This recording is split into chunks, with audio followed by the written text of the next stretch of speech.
சிவம் என்பதா குருநாதன் என்பதா என்னை பார்த்து பார்த்து வளர்ப்பதனால் அன்னை என்பதா உன்னை கடவுள் என்பதா கருணை வடிவம் என்பதா உன்னை கடவுள் என்பதா கருணை வடிவம் என்பதா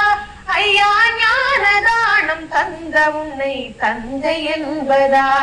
உன்னை தெய்வம் என்பதா குருநாதன் என்பதா என்னை பார்த்து பார்த்து வளர்ப்பதனால் அன்னை என்பதா